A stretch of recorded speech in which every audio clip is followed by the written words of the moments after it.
Birds love the eastern red cedars for protection, and also they love their berries. This is the eastern red cedar in the winter. It's a fairly hardy tree that is considered a survivor or a pioneer tree.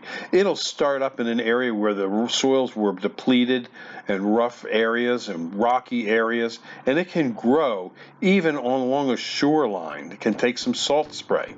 At Highland Hill Farm, we grow the eastern red cedars, and we sell them bare root. We sell them in small pots. We sell them balled and burlapped. We dig them out of our fields as well. So if you need an eastern red cedar, call us at 215-651-8329.